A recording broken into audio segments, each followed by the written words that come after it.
salve família! Salve, salve família! Salve, rapá! Podcast Coab USA chegando até você através de uma memória afetiva do Piritubão, estádio lá de Pirituba que eu e o Fabinho destruía lá. Faz tempo. Em homenagem ao nosso convidado de hoje que eu apresento aqui. Vou ler porque assim, para capturar na essência o currículo do homem, que é muito interessante. Extenso. Ele é delegado da polícia, classe especial, divisionário da divisão anti-sequestro, onde já atua por 22 anos. É formado em Direito pela Fiel. Fabinho também é fiel. Opa, fiel, é nóis! Asco, né? Pós-graduado em Polícia Judiciária e Segurança Pública pela Academia da Polícia Civil, que é interessante também a gente abordar isso mais. Legal. Programa muito bacana.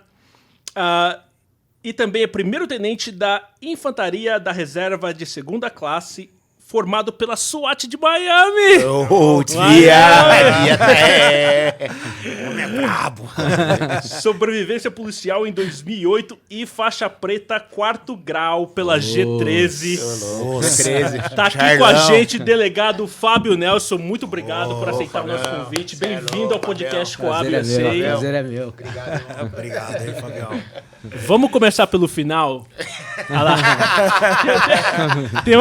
Tem um gosta, o quadro do Duas, vamos começar pelo começo, né? Então, delegado, obrigado mais uma vez por aceitar o nosso convite. Muito bom ter você aqui com a gente. Também a gente descobriu aqui em off que é de Pirituba, né? A gente teve muita gente de Pirituba aqui. Mandar um salve aí para os nossos amigos de Pirituba, Zuluzão, Rosane do PAC, Projeto Amigos da Comunidade, e ao Thiago da TND. Da hora. Delegado, vamos começar do começo, então, que é o quadro do Du, até chegar a esse momento e esse contexto que a gente passou aqui em termos de introdução.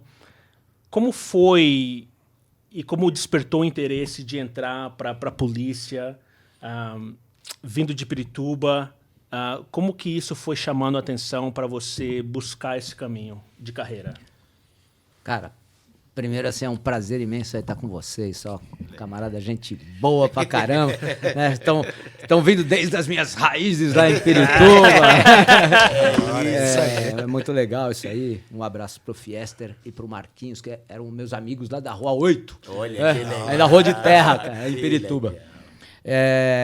Mas o que aconteceu, cara? Eu, em algum momento ali da minha vida, eu falei, vou servir o Exército. Quero servir o Exército. Porque vai ser um orgulho pro meu pai, que meu pai gostava bastante. Meu pai era advogado também, eu falo com o Fabinho, né? Que eu respeito muito os advogados, cara. O cara entra assim, eu respeito demais. Em homenagem sempre ao meu pai, meu herói. Que legal. E eu tive essa vontade de servir o Exército. E daí eu fiz o CPUR. Para fazer o CPUR, você tem que... Na ocasião, você tinha que estar já aprovado numa universidade. Então eu prestei concurso, prestei o vestibular e passei em engenharia. Legal. É curioso, né? Porque daí eu acabei fazendo 1 ano e meio de engenharia. Mas eu desisti, cara. Os caras são tudo loucos. Eu tenho um irmão que é engenheiro, os caras são malucos. E aí, enfim, entrei no CPUR e aquela questão da atividade operacional e ser militar me atraiu bastante. E eu servi no 4º BIB, 4º Batalhão de Infantaria. Quitaúna. Boina Preta. E eu servi lá como tenente, né? Como tenente temporário. E fiz grandes amigos, né? Acabei servindo durante 8 anos. E daí fiz grandes amigos no Exército também, né? Tem um time, o Eulálio, meu padrinho, Francão, o Melão, coronel da reserva. Cara, a gente serviu como tenente tudo jovem. O PQD, Rezende, coronel da reserva. Caramba. Martucelli. Cara, então assim, a gente tem uma turma de amigos muito fortes, né? Que por termos servidos juntos. Né? Então, e essa atividade operacional no Exército, a gente andava de M113, blindadão, dando tiro, coisa e tal. Você jovem, né? Acabou me estimulando. Eu estava fazendo engenharia. E eu acabei desanimando da engenharia, né? Eu falei, acho que eu vou entrar numa outra carreira, porque eu era tenente temporário. O tenente temporário ele tem um período que ele pode servir, depois ele tem que sair. Então eu tinha 8 anos para servir e me definir qual carreira que eu ia adotar, coisa e tal, né? E estava tendo uma preparação específica no Exército.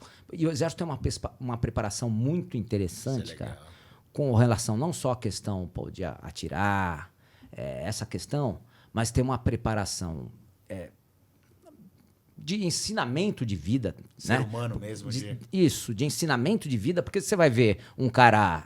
Tinha, por exemplo, o cara do Alphaville, que servia ali no Quarto Bibi, que era rico. E estava catando grama com um cara que era de Quitaúna, que era mais pobrezinho. Então tem toda uma lição de vida ali, né? E uma outra questão que você vai projetar para sua vida, meu. Pro resto da vida. Que é a gestão de pessoas. Né? Essa questão de você ter... Porque ali, particularmente para a atividade que eu exercia, eu tinha que ser tenente, comandante de pelotão. Aí você chega lá, já tem um sargento que sabe mais que você, que tem mais experiência. Então, a questão da gestão de pessoas é muito importante para você desenvolver essa capacidade de liderança que eu acho importante na atividade que eu exerço hoje. Né? E ali me despertou esse interesse por uma carreira policial. E, cara, tô ali, meu pai já era advogado, a Fiel estava bem próxima ali do quartel que eu servia em Quitaúna. Falei, pô, vou fazer direito e vou ser delegado de polícia. Né? E aí, fiz direito, me formei em 96, em 99 eu estava ingressando na polícia depois de fazer 4 concursos, né, para delegado de polícia. No quarto passou. Consegui. No quarto eu passei. E daí eu estava na academia de polícia, coisa e tal, e começa essa história. E essa história da associação, que você falou, né? Eu sou divisionário da divisão de sequestro, onde eu estou há 22 anos. E, cara, tá o Fabinho aqui, meu parceiro de treino, mas só de falar, cara, da divisão de sequestro, já me veio uma emoção. Que bacana. Me veio uma emoção porque a atividade é uma atividade extremamente... emocionante, é uma atividade muito prazerosa, é uma atividade de você colocar uma cueca por cima da calça, cara, e você se sentir herói, então tem esse prazer pro seu ego, mas também tem o resultado que você dá para uma série de famílias que tem um problema muito grave, né? E na academia de polícia já me despertou esse interesse por uma palestra que eu tive ali, uma aula que eu tive com o Dr. Maurício Guimarães Soares, que era da divisão de sequestro na ocasião, era da delegacia especializada no sequestro, não existia divisão ainda. Né? Então, eu acho que ali desenvolveu esse interesse. Que legal. Eu quero falar, você tocou num assunto aí que eu quero abordar também, que é a parte da tecnologia e como isso afeta o trabalho de vocês. Eu sou da área de tecnologia, não sou de TI, né? Tem muita gente que confunde, não sou de TI, sou da área de tecnologia. Mas antes eu queria abordar algumas coisas que a gente comentou ali na introdução, que eu fiz. Essa parte do jiu-jitsu, por exemplo. Fabinho, toda vez que vem alguém do jiu-jitsu aqui... Ele fala que ele mano, história. esse cara eu arrebento. Eu bato nele todo dia. Aí, Então... aí, doutor, eu queria saber se é verdade mesmo isso. E se você já deu um sacode no nosso menino aqui. Na verdade, cara, eu tava falando com o Fabinho agora há pouco, né? Ontem nós treinamos, né? E ontem ele me espancou. Olha. Abusado. Nada disso. E hoje a gente tá aqui, então isso como é o jiu-jitsu, ele é impressionante, né? O jiu-jitsu, ele não só traz, assim, também todo o ensinamento filosófico, de respeito ao amigo, de respeito ao parceiro de treino, né? Porque eu tenho que respeitar o cara que vai treinar comigo, senão eu não treino. Eu não tenho com quem treinar. Então, tem essa questão a respeito à hierarquia, porque você tem uma graduação. Então, você tem desde o faixa branca até o faixa preta mais antigo, que é o nosso mestre, Charles Duende. Né? Então, Charlão. a gente tem um respeito muito grande quando ele entra no tatame. A gente se curva para ele em respeito. Então, eu acho que o jiu-jitsu ele traz toda uma questão filosófica, além da questão o bem que faz para a saúde, você treinar, o bem que faz para a sua mente, você ter os amigos de treino, você ter uma grande família, mas também traz questões filosóficas importantes que podem ser aplicadas em qualquer ramo de atividade, né? Associadas à segurança, à liderança. Né? Então você fica seguro. Na minha atividade, especialmente, quando a gente vai fazer uma entrada tática em um ambiente confinado para resgatar uma pessoa que está lá, eu tenho mais segurança porque eu sou um faixa preta Você é de faixa jiu-jitsu. Que eu sei que preta. se eu tiver algum problema que eu tenha que resolver de uma forma... a gente fala o uso progressivo da força. Né? Até na questão humana, o jiu-jitsu vai ser importante. Vai ser porque eu posso exatamente. aplicar a força de uma maneira necessária, moderada, para conter um eventual agressor. Né? Então, assim, o jiu-jitsu traz toda essa preparação na questão operacional, cara. E agora, na questão filosófica, na questão... Quando eu vou falar com a divisão de sequestro, eu me sinto mais seguro. Muito mais seguro. Porque eu sou faixa preta de jiu-jitsu. Entendeu? verdade. Então você se sente mais seguro. Porque o jiu-jitsu desenvolve isso. Entende? Assim, então é tão importante que a gente quer que os nossos filhos façam, que os nossos amigos façam. Se alguém não treina aqui, vá treinar jiu-jitsu. Que é muito bom. É muito bom para a saúde e para a saúde. mente. É obrigatório alguma atividade karatê ou jiu-jitsu na polícia ou é opcional para Então, cada... cara, assim, ó, aqui no Brasil é opcional. Mas quando você perguntou da obrigatoriedade, nós recebemos 10 policiais japoneses. Legal. Numa ocasião, lá no departamento de homicídios, a divisão de sequestro estava no departamento de homicídios. Nossa diretora era a doutora Sato, e daí ela recebeu uma delegação de policiais japoneses, né? E ela também é japonesa, bem bacana, né? Ela tem uma história muito bacana. E aí, esses policiais, cara, ouviram a nossa apresentação, coisa e tal, daí você pergunta pro cara, mas qual a sua ação mais violenta, coisa e tal? O cara tava com a mulher presa em casa. Então, assim, a criminalidade é uma criminalidade muito diferente. Né? Assim, é um país mais desenvolvido, tem uma criminalidade diferente. Né? Eu não me lembro nem se eles portam armas, todos os policiais. Assim como na Inglaterra, né? Nem todos portam armas, né? Só que a obrigatoriedade de uma prática, de uma arte marcial é necessária no Japão. Né? Então, eu perguntei os caras assim, todo mundo era faixa preta de alguma coisa. Né? Então, que é super interessante, né? Legal. Ô, Fabião, na realidade, ser policial, trabalhar na segurança pública do Estado é uma vocação. Porque próximo de...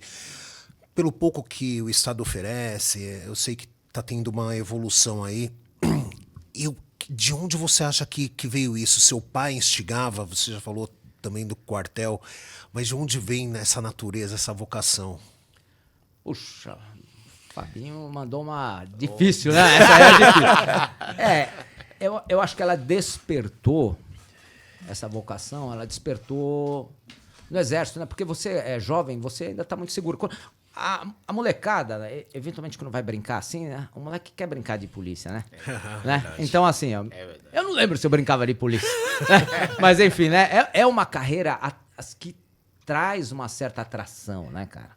Assim, por mais que o cara não seja, mas muitos se sentem atraídos pela carreira, pelas histórias da carreira, pelo que acontece, né? Porque ela traz emoção também, né? Então, assim, mas a vocação, cara, assim, ó, especialmente onde eu tô, eu não sei exatamente de onde ela veio, eu acho que ela foi despertada no Exército Brasileiro, e depois ela foi desenvolvida na academia de polícia, né? Sabe, quando você percebe o que você é capaz de fazer, e especialmente com relação ao sequestro. Cara, essa vocação ela é despertada, e eu lembro do primeiro cativeiro que eu com meu time estourei, né? Então, assim, eu falo eu com meu time porque ninguém faz nada sozinho, cara. Especialmente uma ação dessa, que é uma ação tão, né, sensível, coisa e tal, você tem que estar com o seu time ali, né? E eu tinha um time, cara, vai ser dos primórdios, né, cara? Então tinha o Renzão Alemão, tinha o Abreuzão, tinha o Beolk, cara bom pra caramba. Enfim, tinha uns caras, cara, tem uns caras muito bons. E acho que foi o Renzão me mandou um martelo assim, né? Ele falou, quando chegar lá, doutor, pô, o martelo é pra estourar o portão, coisa e tal, né? Então, isso aí foi, sei lá, 2001. E a gente chega lá, eu pau no portão, ele vem e abre, o portão tava aberto. Aquela vontade, né? E a gente estoura, cara, o cativeiro e resgata uma senhora que era esposa de um desembargador. E Cara, às vezes tem um delegado, o doutor Marcelo Dias, que ele às vezes até tira sarro, né? Ele fala, ei, Fabinho, o que você falou lá? Eu falei, eu sou da antissequestro e nós salvamos a senhora, alguma coisa assim que eu não me lembro. Mas ele tira um sarro. E aquilo, cara, é emocionante demais, cara. Então, como você não vai ser vocação? Ali, cara, a sua vocação, ela pegou o martelo e pum, bateu, cara. Tá firmado. Quando você sai com aquela pessoa dali, que estava extremamente vulnerável, você sai com ela, vai pra casa da família e você vê o reencontro. Nossa, deve cara, ser marcante. Isso é louco. É emocionante, né? Cara, assim, ó, eu falo, eu me emociono. É isso. E hoje, assim, eu sei que eu ainda tenho que estar lá, porque, cara, essa emoção é a emoção que você tem que transmitir, porque cada detalhe de um caso, você tem que ter essa... Eu acho que isso aqui é vocação, cara. Sim, exato. Entende? Assim, porque você tem que... Cada elemento de um caso, você tem que entender a possibilidade, especialmente na divisão de sequestro, de sentir essa emoção, cara. Então, você começou agora, entrou a família. Cara, cada elemento, cada detalhe, pode ser tão importante. Então você tem que festejar e entender que cada detalhe é importante. Quando você identifica um celular de um cara, pra mim é gol, Uma vez eu tava com a minha família assistindo a Copa do Mundo, eu falei, gol! Eu tava estudando, cara, a porra dos telefones e identifiquei um telefone que poderia ser um telefone, cara, que ia nos levar ao cativeiro, né? Que leva ao autor do crime. Então, cara, assim, eu acho que a vocação, ela está nessa vontade incansável, essa emoção de você tirar um ponto de interrogação da sua frente, que é quem está fazendo isso, quem fez isso, e devolver isso num resultado para uma família que foi vítima de crime. Né? Eu acho que é mais ou menos isso. É um senso de propósito muito forte, Muito né? forte. E eu acho bonito também, porque a gente teve aqui o Dil, um salve pro Dil também, da polícia, que tanto no caso do Dil como o seu aqui, tem um investimento muito grande da parte de vocês também na contínua formação acadêmica, né? A gente estava falando aqui do pós-graduação que você fez, do equivalente ao mestrado agora. E aí você falou da delegação japonesa, né? E aí eu falei na introdução também do curso que você fez lá com a SWAT de Miami. Como que você, quando você vai fazer esses cursos, ou quando você recebe essas delegações, como que vocês se comparam com essas outras... Assim, a gente está falando de 2 países de primeiro mundo, no caso, né? Onde, nos Estados Unidos, por exemplo, assim, a polícia, o professor, né, o bombeiro, existe um senso de respeito muito grande por parte da sociedade perante essas profissões. Como que você vê a preparação da polícia hoje comparado a esses outros polos, assim? Cara, assim, eu acho que a nossa polícia e aí eu vou falar, mas eu sou um cara apaixonado. Né? Pode ser que talvez tenha algum mas é importante, algum viés, mas assim, eu acho que a nossa polícia é uma polícia de primeiro mundo. Uhum. Né? Assim, e eu vejo por parte de alguns dos nossos governantes, enfim, especialmente agora, com o secretário que foi um policial, né, o secretário Derrite, essa vontade cada vez maior de uma polícia de primeiro mundo. Então, nós temos policiais que são extremamente vocacionados, não são todos, né? Não são todos, mas nós temos muitos policiais que são extremamente vocacionados e eu acho que a grande questão para você solucionar crimes, para você devolver resultados positivos, ela está associada à vontade do homem. Uhum. Né? Então, assim, quando a gente compara com polícias, fiz a SWAT de Miami, muito legal, os caras extremamente preparados, com equipamentos totalmente... cara, extremamente desenvolvidos, coisa e tal, mas hoje a nossa polícia usa Glock, que é uma pistola de primeiro mundo. Sim. Na ocasião não usava. Uhum. Né? Eu fiz com a Taurus, tinha que acertar a cabeça. Não, mas enfim, não. E a Taurus também se desenvolveu muito com a abertura do mercado, né? Sim. Né? Que eu tô falando marcas, né? Sim. Pode ser perigoso. Não. De qualquer forma, eu acho que comparando as polícias, a gente tem realidades diferentes. Talvez a nossa realidade faça com que a gente tenha um desenvolvimento na Maior. atividade policial muito importante comparada a essas polícias, né? Então, quando você fala assim, cara, você está há 22 anos na divisão de sequestro. Quantos cativeiros você estourou? Nossa, eu não tenho ideia. Aí, quando você vai para... E assim, isso é experiência. A experiência é muito importante. É muito importante transmitir essa experiência. Hoje, como divisionário da divisão de sequestro, orgulho. É muito importante eu transmitir essa experiência para os policiais que chegam lá, para que eles aproveitem, né? Não com a experiência própria, mas também com a experiência própria e com a minha, né? Para que não cometam os erros que eu cometi. Então, eu acho que Lá assim... atrás. Exato. Então, assim, eu acho que se nós compararmos a nossa experiência policial, a gente está em outro nível. Cara, assim, policial da SWAT, perguntar assim, qual a sua ocorrência mais ferrada? Tem várias, claro. Tem vários confrontos, tem coisas, né, incríveis que os caras já fizeram. Mas ocorrência é muito menor. É muito menor. É muito menor. Então, eu acho que a gente tem muito mais experiência e a gente agora só precisa encontrar um desenvolvimento, porque a polícia não vai resolver tudo.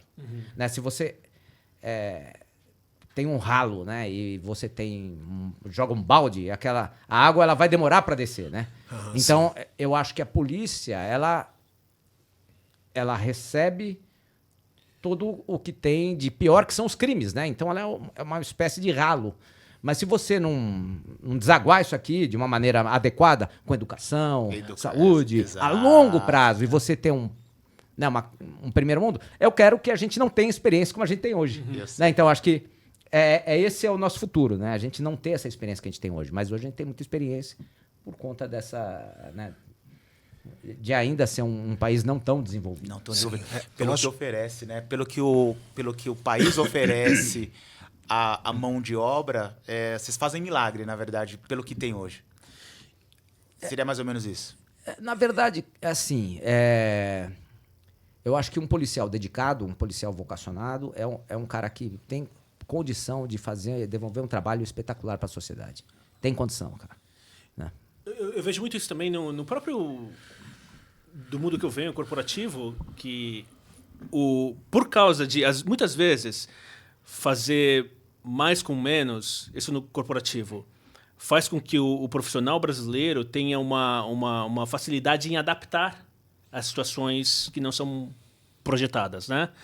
Ou seja, pro americano, tem 24 anos que eu moro lá, é muito aqui assim, ó, nessa linha reta. Saiu da linha reta, se perde. Então, quando você tem essa experiência de ter vivências diferentes, né? Assim, não é só o que é planejado, que é demandado, que é ali na exato, rotina, te dá mais casca, né? Mais experiência verdade. também para poder ter esse tipo de reação e a adaptação a novos cenários, né? Vive muito mais. Tem um trinômio, cara, que é o superar, adaptar e improvisar.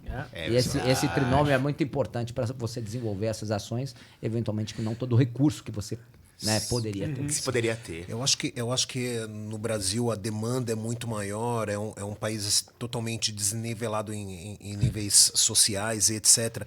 E isso demanda, aparece muita criminalidade e demanda muito de vocês. Conforme você falou, não perde muito para países desenvolvidos. Porém, o cenário é muito dificultoso, né? Por conta desses desníveis sociais que existem, etc. É verdade. Assim, ó, Fabinho, o que a gente percebe? Cara, de alguma maneira, você acaba tendo uma experiência com o criminoso na minha atividade, com o sequestro, que comete crimes patrimoniais. Né? Então, aí se você for para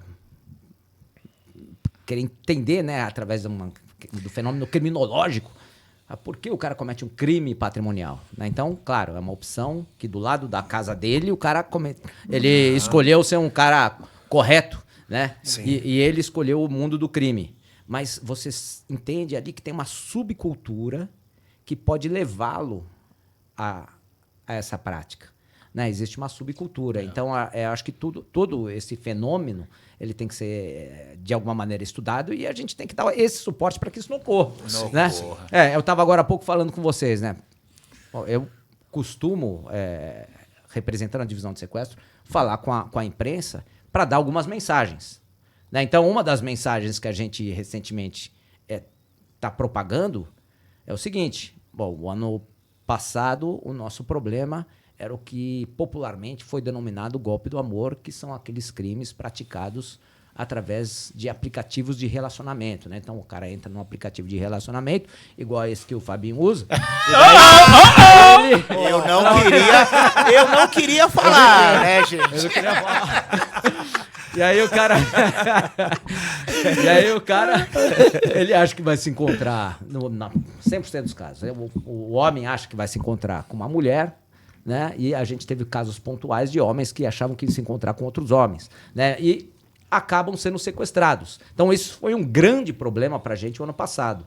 Mas as nossas ações que, cara, eu mesmo estou impressionado com o resultado, estou muito feliz, que é um resultado... Parabéns. Cara, e é um resultado assim que eu projeto esses parabéns para os caras que trabalham comigo. É verdade. Cara, heróis anônimos. Cara, heróis anônimos. Caras fenomenais, que eu cumprimento aqui...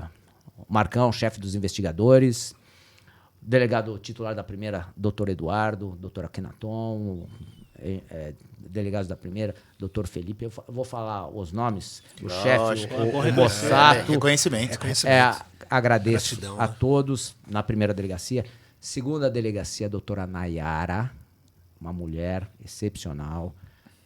Doutora Nayara, chefe da delegacia, Keila, excepcional investigadora, brilhante. Parabéns. Terceira delegacia, doutor Rafael. O doutor Rafael está comigo há 20 anos ali na divisão de sequestro. E o chefe, o Vini. Né? E os delegados que estão com ele, a doutora Karina e o doutor Rubens. Parabéns a todos. E eu estou falando o nome deles, mas dando os parabéns...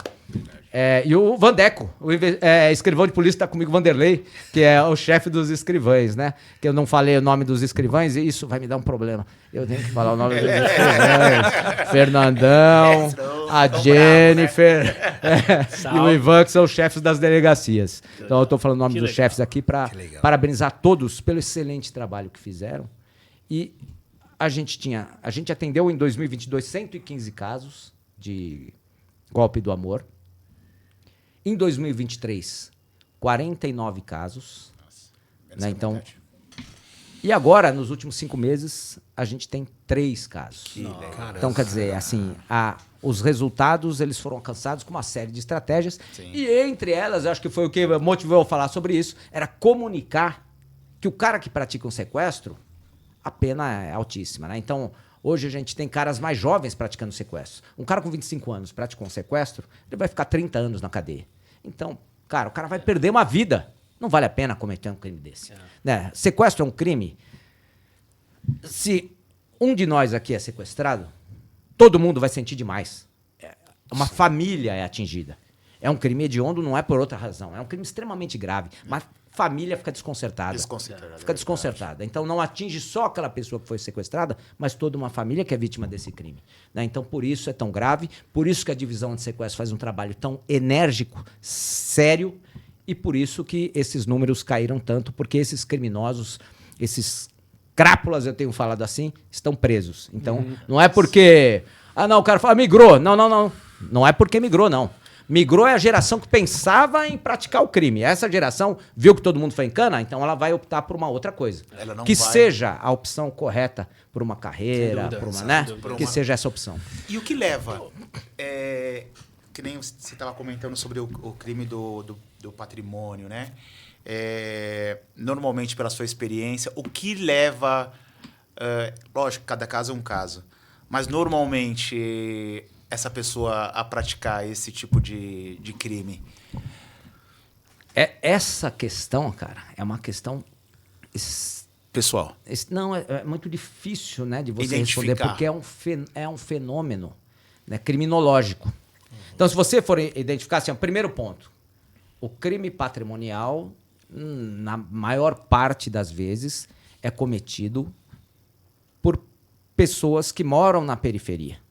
Numa periferia mais abandonada socioeconomicamente. Né? Então, assim, você não vai ver assim, claro, vai ver também. Sim. Mas é menor, assim, especialmente os crimes mais violentos, né? Eles são mais praticados, patrimoniais, são mais praticados por pessoas que estão na periferia. Mas por quê? Porque eles têm menos dinheiro. Mas, e aí, por quê? Porque aqui tem uma subcultura. E essa subcultura pode até promover isso aí, né? Então, assim, arte. Se a gente tem uma arte que cara, indique que praticar crimes, que é uma vida legal, isso pode fazer no garoto, pode despertar no garoto, ele querer adotar essa atividade. Ele achar que pode ser romântica essa atividade. Isso aí, se a gente for discutir, cara, é uma discussão muito... Assim, sabe? tem vários porquês, né? Na verdade. Ela é muito complexa. Ela é uma questão muito complexa. Um dos motivos que a gente falou isso antes também do nosso podcast aqui é também justamente isso, né? Porque você, quando você vem numa periferia, você não tem muita referência, né? Assim, suas referências mais próximas são você é jogador de futebol, você é pagodeiro ou você é traficante.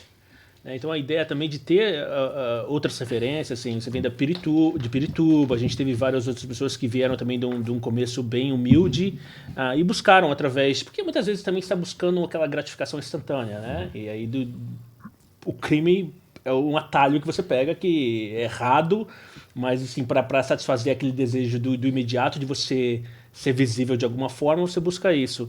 Mas eu concordo com o que você falou antes também, que se não tiver educação é um alicerce de tudo, né? Expande a sua mente a pensar em outras coisas e buscar novas possibilidades. A ideia do nosso podcast também é trazer, através dessas vivências, possivelmente aí outras possibilidades, outras opções. Claro, excelente. Voltando agora pro lance do crime do amor... O amor pode causar dor. Doutor, você não chega às vezes assim, ficar... Não precisa nem responder isso daqui, tá? Frustrado, porque você vê um cara zoado pra caralho. E aí, aí mostra a foto da mina, existe, né? É bonita pra caramba. Eu assim, mano, cara, onde você achou que você pegasse essa mina? Você tem certeza, né, que você... Cara, mas é uma parada interessante. Acho que você falando isso daí, tudo passa por uma certa educação, sabe? Se existe uma blindagem em relação a tudo isso, as escolhas, as facilidades, eu acho que inibe muito essas vítimas, entendeu? Elas vão atrás de uma ilusão que não existe. É verdade. E aí tá mais propício, tá mais vulnerável e suscetível a ser vítima desse tipo de crime, né? Tudo passa por uma educação. É bem complexo essas questões. Aproveitando isso daí, na década... Vai falar sem falar? Aproveitando um pouquinho isso daí, na década de 2000, mais ou menos, houve uma avalanche de sequestros, enfim... E a Polícia Civil do Estado de São Paulo conseguiu inibir isso muito. Era pagodeiros, era um outro tipo de crime. E agora houve essa explosão em 2020. Agora, o que você acha? Que fenômeno foi esse que vocês conseguiram estagnar todo esse tipo de criminalidade? E agora, vindo também a tecnologia, é óbvio, essa explosão repentina. Então... assim, primeiro ponto, né? Nós estamos falando das vítimas do golpe do amor, né? Outro dia a gente ligou para um médico e falou para ele, cara, você não está falando com essa mulher que você acha que é maravilhosa, né? Coisa e tal. Você está falando com um muito louco aí, cara. Você vai ser vítima de sequestro. Cuidado, né? E o médico... E foi muito difícil eu falar com ele, porque ele não acreditava que eu era um policial. Mas ele acreditava que aquela ali era uma mulher. Nossa, entendeu? Eu não sei que tipo de imagem eu deveria ter colocado. De qualquer maneira, ele não acreditava. Fabião de peruca. Sei, meu. Aí, o que ele... Quando acreditou, ele disse, caramba, doutor, eu ia cair de novo. Nossa. Ele já tinha sido uma vítima nossa. Desse tipo de crime. Então, cara, assim, foi um momento que nós vivemos, né? Então, quem explica isso, né, cara? Um cara com essa formação, médico, cara, uma formação, né? Complexa. E ele já tinha sido vítima desse crime e seria vítima desse crime novamente, né? Então, é um outro estudo que a gente tem que fazer. Agora, a teoria de educação tá meio... Agora, né, agora, voltando à questão da explosão do sequestro, né? Que foi um termo usado por um um jornal, e talvez não estivesse muito errado, né, na ocasião, mas em 2001, nós tínhamos, assim, quando foi criada a divisão de sequestro, ela foi criada por conta de um fenômeno. Então, antes a gente tinha a delegacia especializada no sequestro, né, que, enfim, tem toda uma história, né, e o que me motivou foi um dos titulares dessa delegacia, né, que foi o doutor Maurício Guimarães Soares, me dando uma palestra lá na Academia de Polícia, me motivou a trabalhar com esse tipo de crime. E em 2001 a gente teve a criação da divisão de sequestro porque diversos empresários, celebridades, né, estavam sendo sequestrados. Né? Então você tem um tipo de vítima e um tipo de crime que a gente chama de sequestro clássico, que é o sequestro que o sujeito, a rotina dele é estudada, o sujeito é sequestrado, levado num local que é seguro para o criminoso, e daí o criminoso entra em contato com a família, quer um valor, 1 milhão, 3 milhões de reais, e inicia o trabalho da divisão de sequestro. Né? Então, a gente tinha muitos casos desse tipo. Né? Então, cria-se a divisão de sequestro e a gente começa, assim, a gente tem uma especialização nesse tipo de investigação, no tratamento com essas famílias, coisa e tal. Em 2007, 2008, a gente tem como um problema praticamente solucionado. Em 2019, assim, daí muda o perfil da vítima. Passa a ser o empresário da periferia. Porque ele é visto ali como um sucesso econômico. Né? Então, a gente já tinha falado da onde o crime patrimonial costuma partir. Então, né, só que daí a vítima é dali também. É o empresário da periferia. E depois, em 2019, mais ou menos, eu lembro que a gente fez uma reunião lá na delegacia e eu distribuí canecas, assim, eu jogava as canecas. Felicidade! Ó, caneca dando sequestro. A gente acabou com o sequestro em São Paulo, coisa e tal, né, meu? A gente teve, sei lá, 19 casos e todos solucionados. Legal. Então a gente tava muito feliz. Pô, bacana. Aí vem a pandemia, os avanços tecnológicos e o Pix. E esses 3 fatores, cara, eles promovem um outro tipo de fenômeno criminal. E daí a gente tem, em 2022, 2021 começa, 2022, a gente tem um aumento muito grande de números de casos de sequestros associados a aplicativos de relacionamento.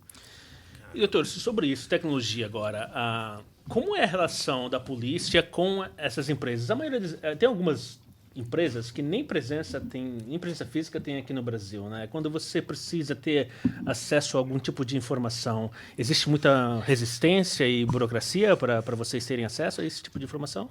Então, é assim, ó. Segurança pública é responsabilidade de todos, né? Está na Constituição, tá na Constituição da República, né? Não inventei isso. E quando a gente se depara com companhias que você vê que elas não têm uma responsabilidade social, cara. Isso me causa uma certa revolta. Sem dúvida. Cara, assim, porque teoricamente, né, se eu tenho um problema e o cara toma ciência que o meu problema é um problema grave, pô, eu posso contribuir para salvar uma vida. Cara, eu acho que a companhia pode abraçar essa causa com o coração, né? Não é com o bolso, não é verdade? Assim, eles vão ter que investir alguma coisa em tecnologia para poder nos prover soluções para que a gente possa resgatar essa vítima, né? Então, assim, nível internacional, existem convenções internacionais do qual o Brasil é signatário que determinam que essas empresas forneçam alguns dados, exatamente, alguns dados, especialmente em questões emergenciais. E quando a gente fala em questões emergenciais, risco à vida. Sequestro, risco à vida, né? E, cara, a gente travou algumas lutas por companhias de aplicativos de relacionamento, coisa e tal, não atenderem nossas solicitações. Mas, assim, em parceria com o GAESP do Ministério Público, doutora Francine, uma promotora fantástica, ela conseguiu com que essas companhias entendessem esse nosso problema e as companhias desenvolveram ações para que a gente tenha essas informações, né? Então, assim, de alguma forma, quando você fala de aplicativos de relacionamento, no final das contas, né, a gente tava falando, o cara quer amor, né, meu? Né? Amor.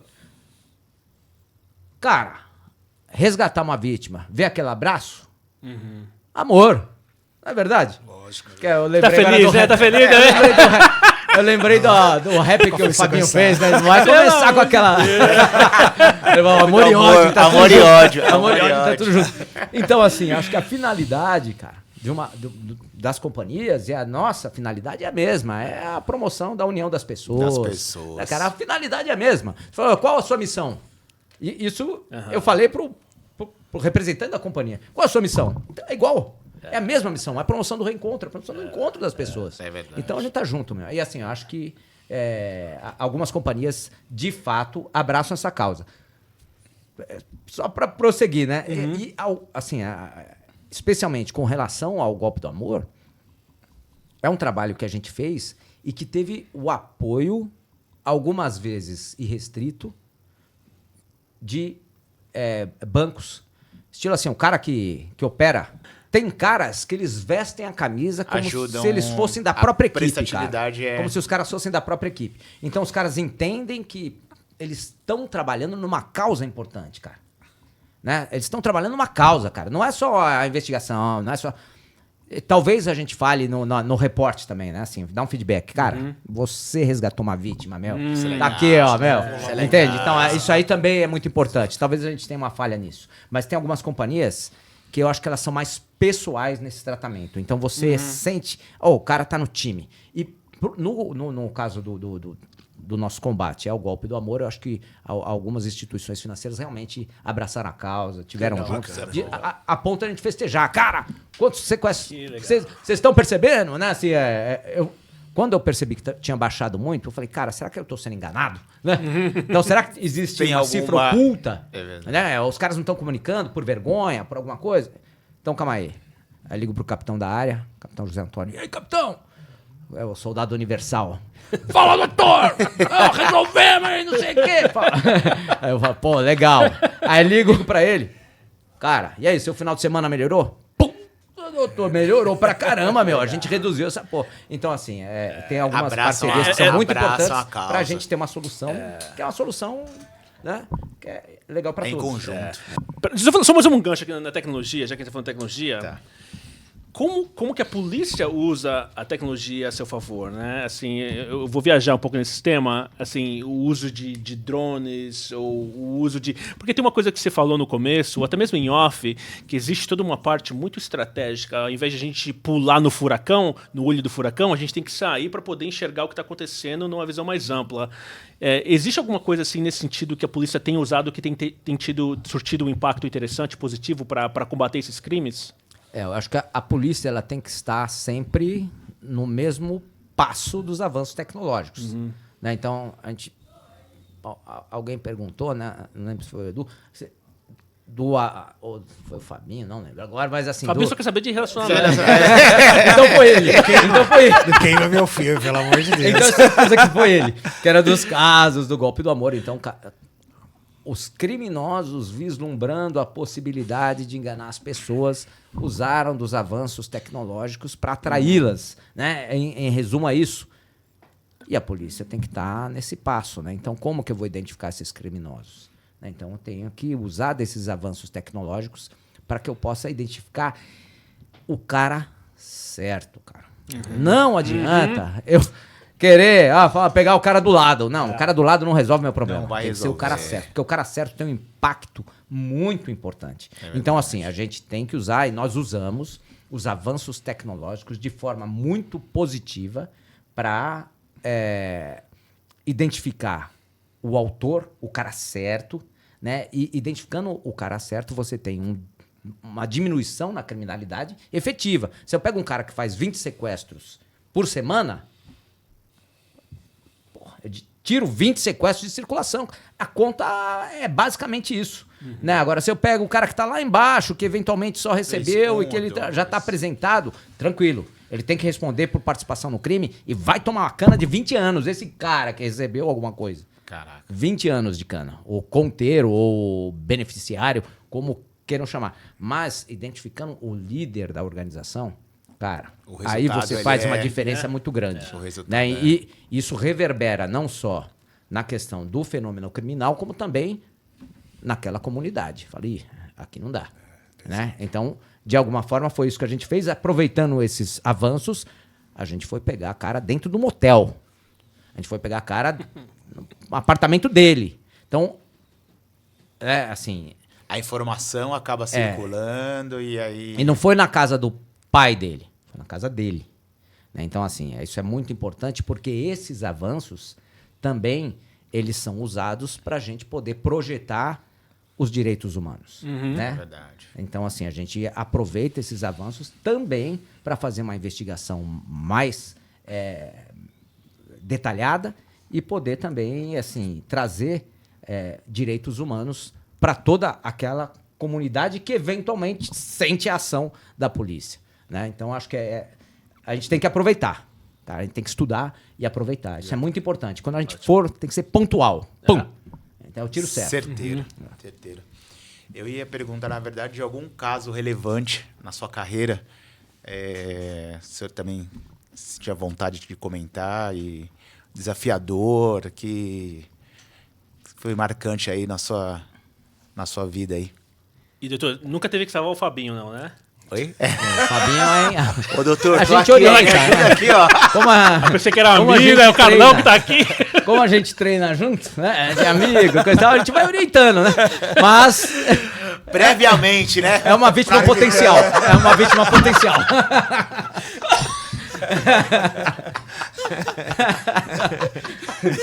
Eu vou deixar Cara, assim, ó, quando você fala de casos relevantes, né? Assim, há 22 anos trabalhando com sequestro, você tem todos os casos. É lógico. São assim, a vida, cara, né? É lógico. assim, todos os casos, às vezes você lembra daqueles casos que, enfim, todos os casos são muito importantes. Muito importantes. Né? Eu falei aqui do primeiro caso que eu tive uma atuação com a minha equipe para resgatar uma senhora, né? Então, esse caso talvez tenha sido um caso muito especial, porque ele toda hora é relembrado, porque ele me traz a emoção que eu sinto em qualquer caso. Então, o último caso de estouro de cativeiro é uma emoção indescritível. E eu lembro que eu estava trabalhando com o William, que é um delegado muito bacana, cara, que agora, não sei se ele é o titular do 89, acho que é o titular do 89 DP. Um cara excelente. E aí a vítima estava andando assim, ó, no corredor da divisão de sequestro e voltando, a gente voltando do cativeiro, né? E ela caminhando assim pelo corredor, ela ia se encontrar com a família. Aí eu olhei para ele e falei, cara, essa emoção... Que sensação. Cara, essa emoção a gente não perde nunca, cara. Olha que legal. Por isso que a gente não sai daqui, né? E enfim, é um comentário que às vezes a gente faz, né? Eu e ele. Pô, tem uma vez que a gente estourou o cativeiro e você fez um café no cativeiro. Falei, não, é muito legal. Né? Pra comemorar, né? O terreno é nosso agora, falou? Entendeu? E vamos levar essa vítima pra casa. Mas teve um caso, assim, que foi mais expoente, recente, que se tornou público também, a gente pode falar, que foi o sequestro da sogra do Bernie Eccleston, que era o presidente da Fórmula 1 na ocasião. Né? Então foi um caso internacional, um caso que, de alguma maneira, chamou a atenção do mundo, porque ele foi publicado durante o sequestro.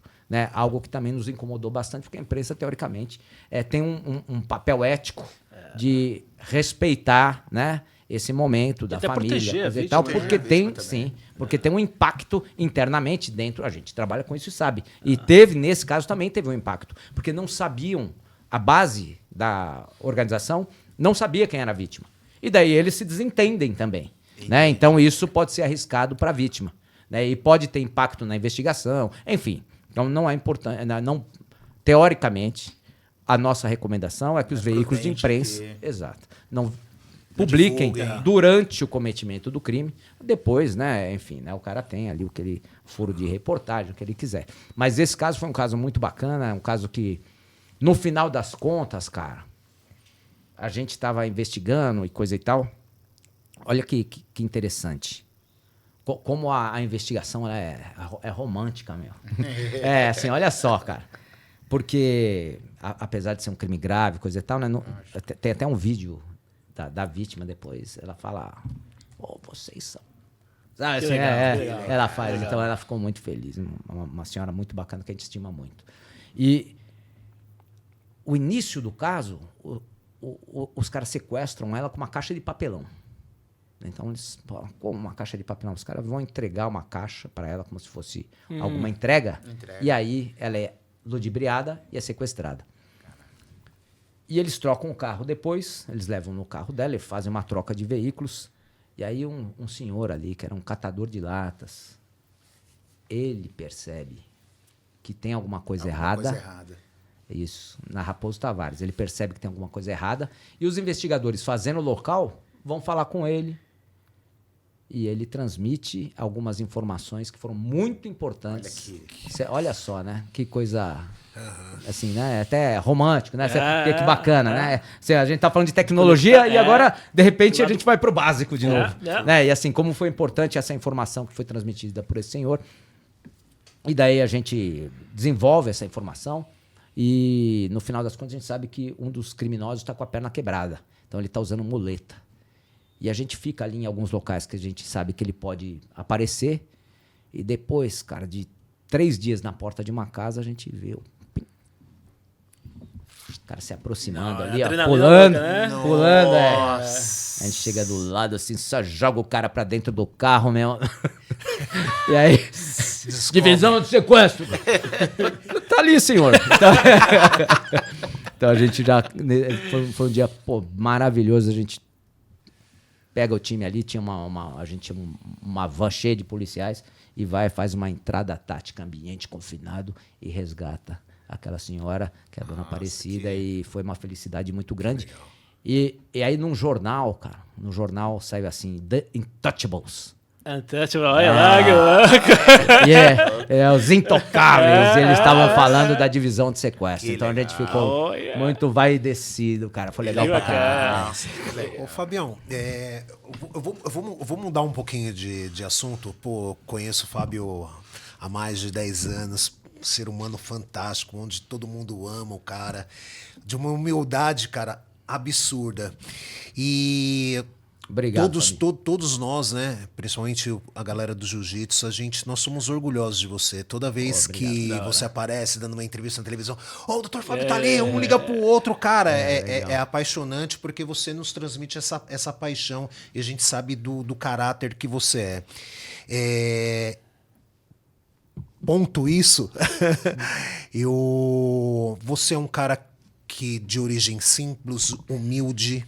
Se nós amigos somos orgulhosos de você, imagine sua esposa, seu filho, seus irmãos, seu pai, aonde ele estiver, o orgulho que eles têm de você. Você de origem simples, de periferia, e você consegue ser hoje uma referência pública, porque exerce uma função pública. Cara, qual a mensagem que você qual a palavra que você utiliza para esses jovens de periferia, o caminho que eles devem seguir para conquistar tudo que você... para ser referência que você é hoje? Só um adendo rapidinho, se me permite. Eu acho legal também ver esse lado humano de como você fala de tudo isso, né? Porque muitas vezes vê a função da polícia como algo que assim, esse é meu trabalho, vou ali, pego e pronto. E resolvo. Só que é um ser humano também fazendo essa função, né? Então eu acho legal para nossa audiência ouvir esse lado também, né? Humano, né? De você se emocionar com algumas coisas que você faz e o orgulho que você tem, que eu acho muito bonito. Acho que todo mundo almeja isso, buscar um senso de propósito no que faz, né? Então é muito evidente em tudo isso que você fala, acho muito bonito isso. E escasso, né? De onde você vem, periferia, né? E o que acontece? Um dos concursos mais difíceis do Brasil para delegado da Polícia Civil. Então, assim, você como referência... Deu moral. Vindo da periferia. É verdade. Muito obrigado. São meus amigos, né? Aí fica fácil.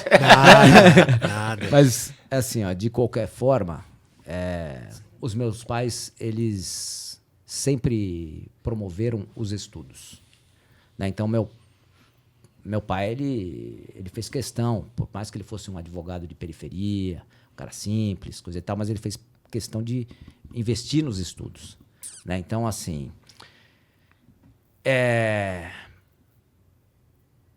eu acho que essa garotada, né, que tá na periferia, assim, um caminho, né? Um dos caminhos muito importantes é o estudo, né? Então, a molecada não abandonar o estudo mesmo. Porque o estudo vai trazer oportunidades, vai trazer rede de relacionamento, vai trazer uma série de coisas e, eventualmente, vai trazer, inclusive, que trouxe pra mim a paixão, cara. Eu sou apaixonado pelo que eu faço. Então, se eu sou apaixonado pelo que eu faço, eu sou feliz. Então, cara, no final das contas, o que cada ser humano busca? A felicidade. A felicidade. Né? Então, cara, às vezes não é só o capital, é só o dinheiro. O cara tá na periferia, mas ele tá feliz lá, cara. Sim. Né? Então, assim, busque a felicidade de uma maneira adequada, né, cara? Assim, pô, estuda. Oportunidade. E vai ser feliz, meu. Né? Sim. A gente tá falando de tantos jovens que a gente prendeu o ano passado. A gente tem 187 presos no ano passado. Desses aí, eu vou dizer que 80% tem menos de 30 anos de idade. Nossa, né? E talvez, sei lá, metade tenha menos de 25 anos de idade. Nossa. Então, são jovens que já perderam uma grande parte da sua vida. Da vida. E talvez já tenham perdido as suas opções. Talvez, né? Não sei, de repente o cara sai de lá com 50 anos de idade e consegue se... vamos se estruturar acreditar, né? Vamos acreditar. Mas olha quanto o sujeito perdeu da vida dele, quanto que ele poderia estar namorando, estar sendo feliz, tá vendo os filhos, se ele fizesse uma opção diferente. Então, eu vim da periferia, né?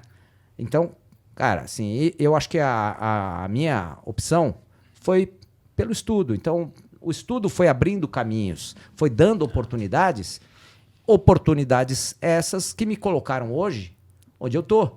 E assim, não que, cara, não, eu simplesmente estou num lugar que eu adoro, cara. Sim. E isso é o importante.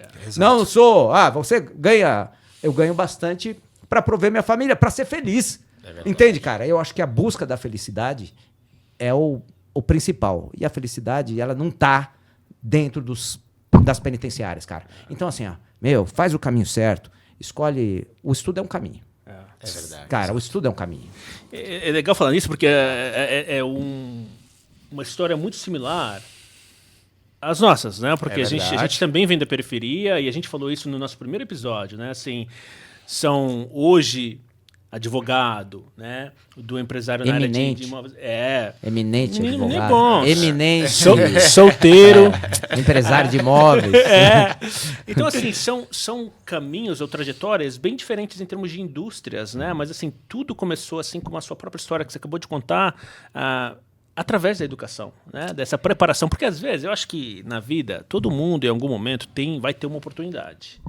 Só que se você não estiver preparado para reconhecer a oportunidade quando ela passa na sua frente, perdeu. É isso aí. Entendeu? Então, assim, eu gosto muito de falar sobre isso. Eu prefiro me preparar para uma oportunidade que nunca vai chegar do que não estar preparado para reconhecer uma quando ela chega. Né? Voltando à parte de sequestro, eu sei que em homicídio, isso, pelo menos lá nos Estados Unidos, tem um dado que se passou de 48 horas, a probabilidade desse caso ficar frio é muito grande. Para sequestro, tem algum relógio assim que você passou 3 semanas ou alguma coisa assim, que você fudeu, vai ser difícil agora? Não. Ou não? Não. Não, na verdade, o sequestro, cada caso é um caso, né? Então você tem uma leitura, né? Eu estava falando dos casos clássicos lá de 2001 a 2008, mais ou menos. Nós tivemos casos de mais de 100 dias. Né? E hoje, os casos... Né, são até importante falar pro doutor Fabinho, né? Vai que ele vai se arriscar. Hoje é de 2 a 3 dias. 2 dias só, entendeu? Agora o Fabinho vai começar a falar. Toda vez que ele sai de casa, vai falar: mãe, daqui 2, 3 dias eu morro.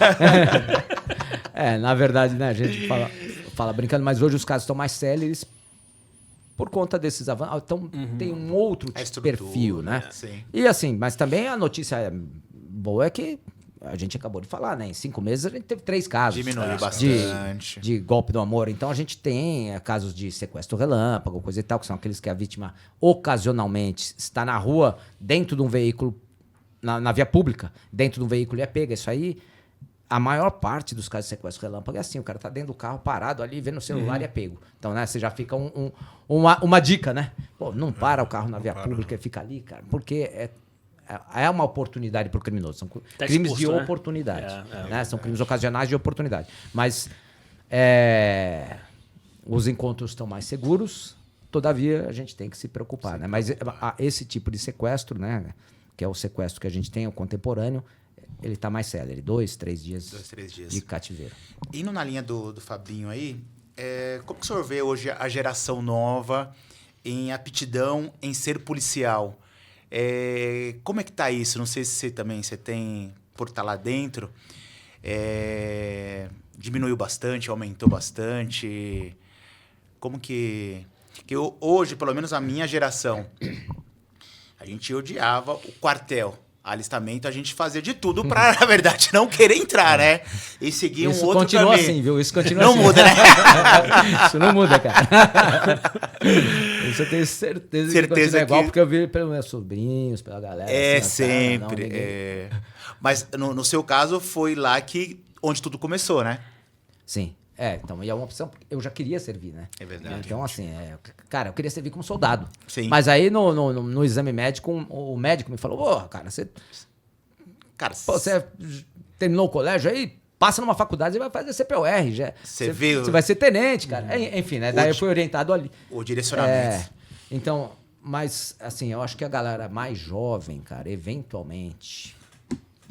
Eu acho que tem os caras que vêm buscar uma carreira policial porque gostam da carreira policial. Sim. Mas muitos vêm como uma janela de oportunidade para ter um salário fixo, cara. E esse cara, ele tá no lugar errado.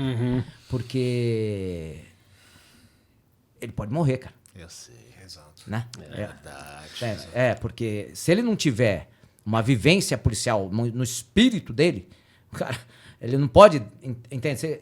Ele vai ser fraco e não dá para ser fraco nessa atividade. Não dá. Não dá para ser fraco. Então, assim, eu acho que tem alguns que vêm buscar só uma oportunidade de um salário De uma fixo, estabilidade. de uma estabilidade, cara. Não sei, de repente alguns desses aí se apaixonam também pela carreira, né? Mas não deixa de ser um problema, né? Porque o cara teoricamente tem que buscar essa atividade, que é uma atividade muito específica, cara. É verdade. É uma atividade muito específica, né? O cara tem que gostar. E o risco é alto, né? E o risco é alto. Eu acho que para todas as profissões você tem que ter o dom, você tem que amar a sua profissão. E quando você fala de carreira pública, eu acho que é pior ainda, né? Tem que ter a vocação. Por quê? Porque você vai trabalhar com vidas. E começa em todos os ramos, legislativo, judiciário e o executivo. E o que a gente vê hoje, aí é uma crítica, opinião minha, é muita gente querendo engajar no serviço público para ter uma estabilidade. Estabilidade financeira. E aí vira essa tormenta. Às vezes, porque o serviço público é para nos dar um resguardo, né? Proteger princípios como educação, saúde, segurança e etc. Porém, cara, o que algumas pessoas, alguns entes públicos fazem é brincadeira. Ele está prejudicando a sua população ao invés de ajudar. Isso é um problema, né? É só um desabafo. Sabia que nossa menina é polêmica, né? Dá medo. Você sabia? De qualquer forma, essa eu acho que é um desabafo de todos, né, cara? Eu acho que assim, em todas as instituições você vai ter problemas associados a essa falta de vocação, né? Em todas as instituições, né? Verdade. Então, isso é um problema de difícil solução. Difícil solução. Por exemplo, eu vejo, por exemplo, os nossos legisladores.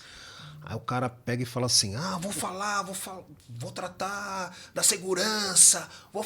O cara começa a falar de segurança, mas, por exemplo, o cara em 30 anos não tem um projeto-lei que fala de educação, que é a base de tudo. O cara, ele explora a falta de informação dos cidadãos e ele fala, eu vou fazer, porque segurança, porque todo mundo precisa de segurança. Vou falar de saúde, mas o cara não pegou lá a base que é educação, não tem nenhum projeto-lei. Esse cara, ele não tem legitimidade para falar de segurança, para falar de qualquer que seja. E quando ele faz alguma coisinha, ele não fez nada mais que sua obrigação. Agora... Não, mas assim... É um desabafo. Nessa Não deixa de parte, ser verdade. eu acho que a gente está muito atrasado. Isso para mim também é decepcionante ver isso. Eu acho que deveria ter mais transparência para a população. A gente está falando de veículos de imprensa, né? Eu queria que os veículos de imprensa divulgassem isso. Né? Assim, quem são as pessoas que foram eleitas para estar num cargo assim e o que eles estão fazendo para a população. Nunca se fala sobre isso. Né? Nunca se fala quantas leis essa pessoa, quantos projetos colocou perante a Câmara, nunca se fala sobre as leis que foram aprovadas, nunca se fala sobre isso. Então é só conversa, né? Só conversa. Então eu acho que para a parte política, se a parte política não... A parte política tem que funcionar também para a própria polícia e para a população, né? Em termos de ferramentas. Porque esses caras, eles deixam, além de todos os cidadãos vulneráveis, ele deixa um policial. Exato. Exposto. Exato. E aquele cara que entra, que não é por vocação, e ele acaba se envolvendo com criminalidade dentro da própria corporação pública, ele tem a mãozinha manchada de sangue, quanto o bandido, entendeu? Da mesma forma. A corrupção. É isso. Por exemplo, se você pega no Rio de Janeiro, é uma situação mais didática que você... Um exemplo mais didático. Os caras desviaram milhares, milhões, bilhões. Cara, se poucos bilhões, fosse convertido milhões, fosse convertido para a educação daquela localidade, salvaria, não é toda a vida, porque tem gente que tem desvio de caráter, mas salvaria umas 2, 4, 5 vidas. Que já ajudaria. Que já é... A gente você entende? E aí, cara... Os caras ficam navegando, eu vou dar segurança, e o cara tá desviando dinheiro de lá. Então, esse cara tem a mão manchada de sangue. Mas é que tá. E não adianta depois o cara, tipo, que nem alguns policiais lá do Rio de Janeiro, invade favela, mata e troca de tiro, e o amigo dele, que é policial, que morreu, só que o cara tá envolvido com milícia. Cara, o cara tem a mão manchada de sangue, ele ajudou que aquele policial, que o colega dele de farda foi morto, ele tem uma colaboração, ainda que seja indireta. Então, aí é um tema para mim que eu fico muito indignado. Por exemplo, da mesma maneira que o doutor está falando assim, das pessoas que colaboram, né, empresas, enfim, para ajudar a salvar uma vida, e você comemora isso com essas pessoas, você salvou tantas vidas. O povo devia também chegar e cobrar. Você matou tantas vidas, você tirou tantas vidas, porque você desviou dinheiro do hospital. Exato. Então, assim, eu acho que na verdade, se o povo não se revoltar contra esse sistema, é o povo matando o povo, tá ligado? Exato. Enfim, mas a gente tem que liberar o doutor aqui, porque esse é um tema interessante que a gente pode continuar aqui há muito tempo. É verdade. Gente, é uma opinião Ele do esperou os Fábio 45 do Nascimento. segundo Ele tempo. esperou. Tava muito porque calmo, assim, né? porque você vê pessoas sérias. Não, Existe pessoas sérias e E como eu fazem- convivo, e fazem de coração. É um cara que faz por amor. Amor ele à protege profissão. a sociedade. E a gente tem que blindar a sociedade, e principalmente a sociedade pública, tem que blindar essas pessoas, porque são ouro. Mas eu acho legal, assim. Obrigado, Eu, doutor. Fabio. É verdade. Eu concordo plenamente. verdade. A corrupção é um cancro que, claro, né? O desvio de verbas que poderiam ser aplicadas. Né? Você falou Educação, assim, a educação, né? segurança.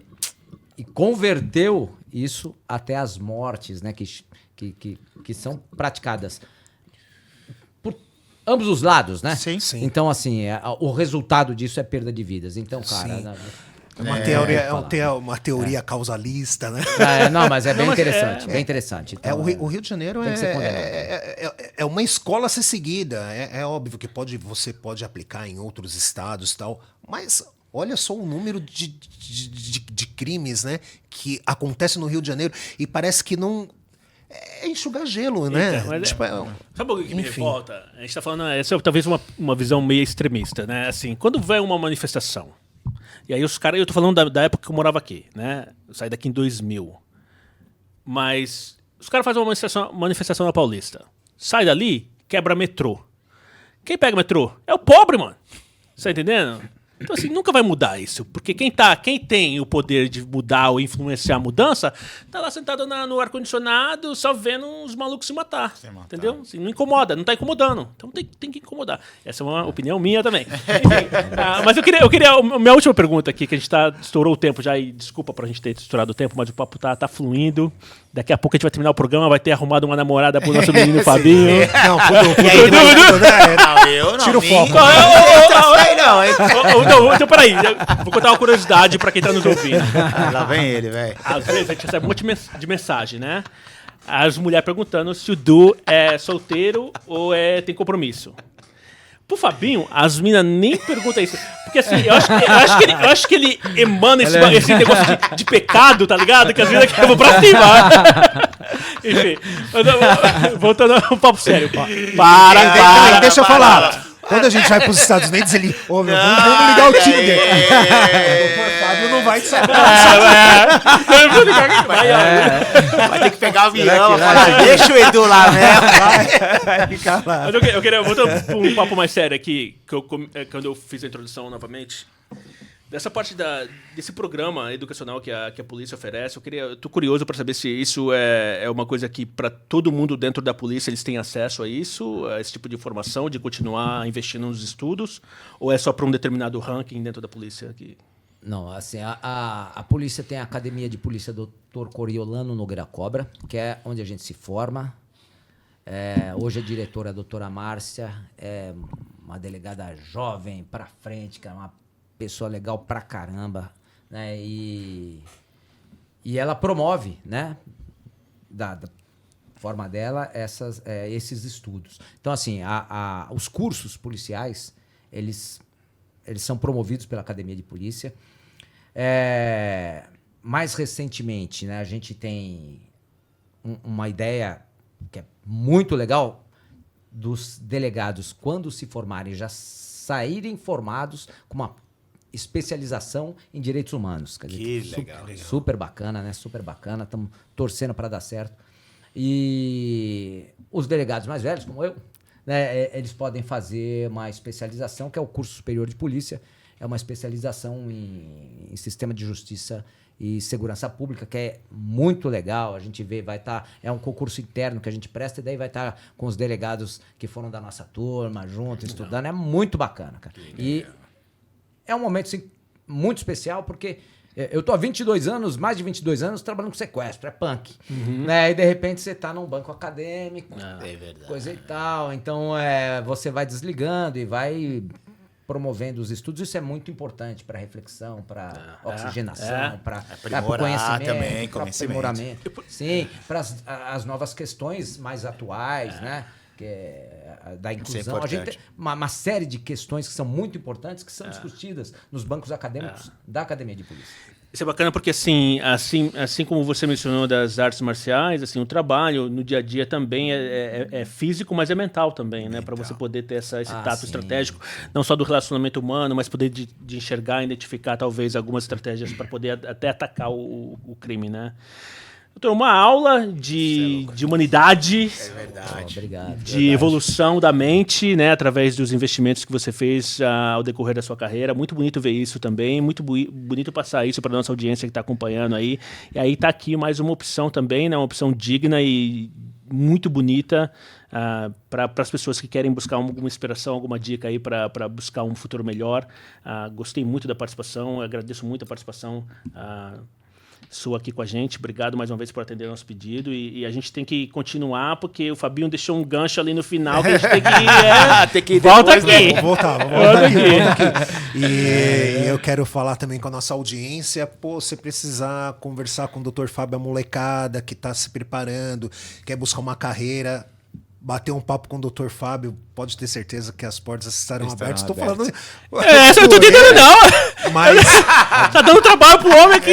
Mas pela humildade, eu tenho certeza que vai ser atendida, né? A molecada, a gente recebeu de psicologia, de direito, e a gente gosta de conversar com a molecada, explicar como é que funciona, coisa e tal, para que eles também desenvolvam. Inclusive, os estudantes de psicologia, eu dei uma ideia, né, que eles poderiam trabalhar conosco. Né? Então, eventualmente, é uma ideia legal, porque as vítimas de sequestro ficam extremamente traumatizadas, não só a vítima do sequestro, mas a família.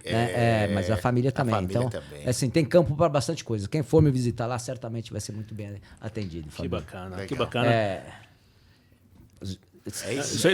Não, peraí, antes de dar a palavra final pro doutor aqui, Fabinho, quem quiser acompanhar nosso trabalho, onde vai? Galera, acompanha a gente no Instagram, coab, @coab.usa, no YouTube coab.usa, também na plataforma TikTok, @coab.usa, e também estamos no Spotify.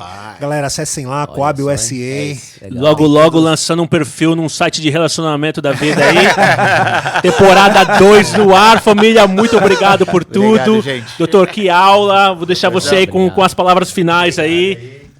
Existe algum canal da polícia, assim, quem quiser acompanhar o trabalho de vocês? Tem existe a comunicação social, né? A comunicação social da Polícia Civil, ela é feita na página da internet.